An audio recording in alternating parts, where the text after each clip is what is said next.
మన దేశంలోనే ఉంటూ మన పక్కనే ఉంటూ మనల్నే చంపాలని చూస్తున్నారు కొందరు. ఉగ్రవాదం వైపు మళ్ళడానికి రీజన్స్ ఏంటి అని అడిగితే పేదరికమే కారణం, అమౌంట్ కోసమే ఉగ్రవాదం వైపు మలుతున్నారని చాలా మంది చెప్తున్నారు కదా. మొన్న బాంబ్ బ్లాస్ట్ చేసిన అతను డాక్టర్, అతని ఫాదర్ గవర్నమెంట్ ఎంప్లాయీ. టోటల్ గా చూస్తే వెల్ సెటిల్డ్ ఫ్యామిలీ. వీళ్ళకి అమౌంట్ తో ఏం పని ఉంటే చెప్పండి. వీడు ఉగ్రవాదంలోకి ఎంటర్ అయ్యాడు అంటే దీన్ని బట్టి చూస్తే వీళ్ళకి కావాల్సింది మనీ కాదు, దానికి మించి ఇంకా ఏంటో ఉంది. అందులోన మెయిన్ గా హిందువులనే చంపాలని చూస్తున్నారు. అంటే మతం కోసం చావడం చేస్తున్నారు, చంపడం కూడా చేస్తున్నారు. చిన్నప్పుడే స్కూల్లో చదువుకున్నాం కదరా, India is my country, all Indians are my brothers and sisters అని. చిన్న పిల్లల్ని, ఆడపిల్లల్ని ఎవరిని చూడకుండా బాంబ్ బ్లాస్ట్ పెట్టి చంపుతున్నారు.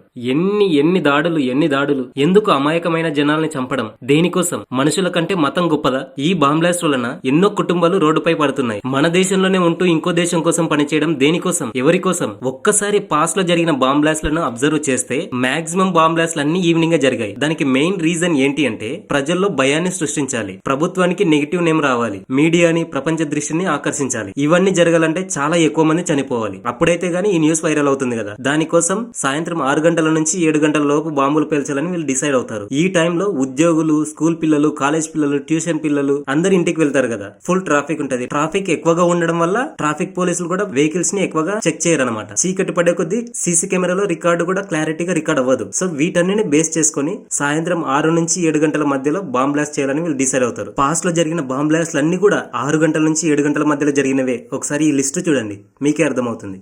మన దేశంలోనే ఉంటూ మన పక్కనే ఉంటూ మనల్నే చంపాలని చూస్తున్నారు కొందరు. ఉగ్రవాదం వైపు మళ్ళడానికి రీజన్స్ ఏంటి అని అడిగితే పేదరికమే కారణం, అమౌంట్ కోసమే ఉగ్రవాదం వైపు మలుతున్నారని చాలా మంది చెప్తున్నారు కదా. మొన్న బాంబ్ బ్లాస్ట్ చేసిన అతను డాక్టర్, అతని ఫాదర్ గవర్నమెంట్ ఎంప్లాయీ. టోటల్ గా చూస్తే వెల్ సెటిల్డ్ ఫ్యామిలీ. వీళ్ళకి అమౌంట్ తో ఏం పని ఉంటే చెప్పండి. వీడు ఉగ్రవాదంలోకి ఎంటర్ అయ్యాడు అంటే దీన్ని బట్టి చూస్తే వీళ్ళకి కావాల్సింది మనీ కాదు, దానికి మించి ఇంకా ఏంటో ఉంది. అందులోన మెయిన్ గా హిందువులనే చంపాలని చూస్తున్నారు. అంటే మతం కోసం చావడం చేస్తున్నారు, చంపడం కూడా చేస్తున్నారు. చిన్నప్పుడే స్కూల్లో చదువుకున్నాం కదరా, India is my country, all Indians are my brothers and sisters అని. చిన్న పిల్లల్ని, ఆడపిల్లల్ని ఎవరిని చూడకుండా బాంబ్ బ్లాస్ట్ పెట్టి చంపుతున్నారు.